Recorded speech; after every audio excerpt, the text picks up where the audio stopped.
a country of fjords, breathtaking views, a northern paradise for scuba divers. Norway.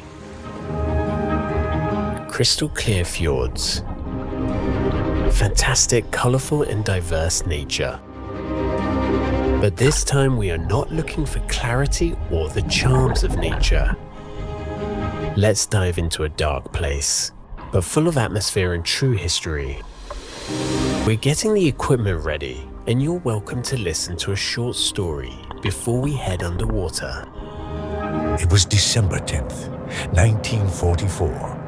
Low-flying British mosquitoes were approaching from the north, over the mountains. They opened fire with 20mm Hispano-Suiza machine guns on the transport unit anchored near Abelnes.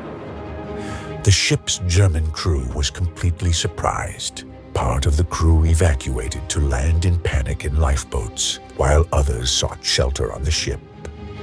The bridge burst into flames. Water began to pour in, and the ship was quickly steered towards the shore. Unfortunately, it sank to the bottom, with only the mast sticking out above the surface. A year and a half after the war, an attempt was made to pull the ship out, but the float broke, and the ship sank to the bottom, where it rests to this day. This is how the story of the ship ends, and the story of the wreck begins.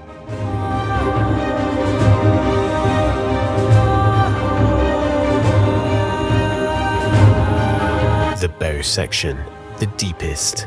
This is where we begin our tour. Note the holes in the side made by 20mm bullets.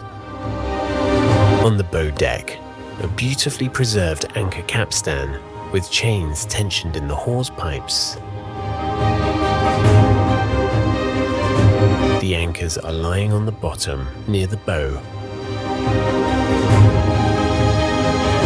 When a float broke while trying to raise the ship, the crew hurriedly began cutting away the ropes that were still wrapped around the mooring bollards. Impressive winch and crane base for the cargo hold.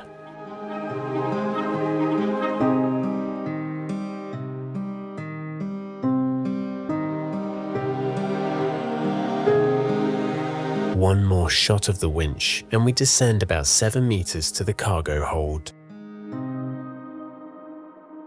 The size of the cargo hold is impressive. The lack of water movement in these vast spaces and the local ferry a short distance away prevent better water clarity in the area around the wreck. Thanks to this, the wreck is not covered by fishing nets. The room where the chains were stored when the anchors were up.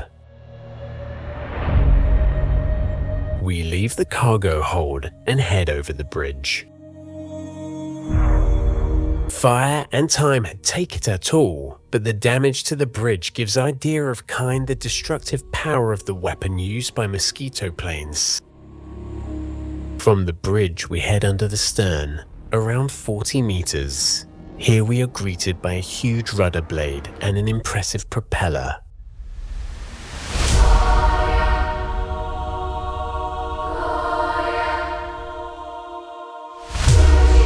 The tonnage was 1,485 gross tons.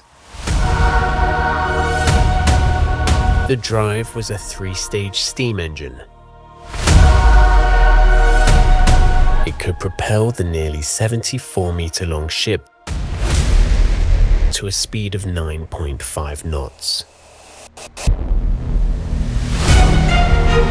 We emerge to the stern, where attention is drawn to the auxiliary steering wheel. Inside the wheel mechanism there was a large wrasse of fish hidden.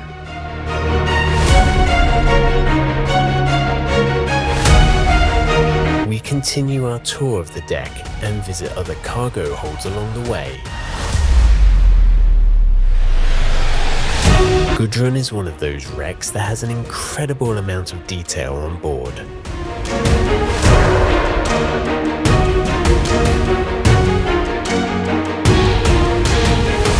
The ship was carrying ammunition, cement, steel structures and food for the occupation forces in Norway.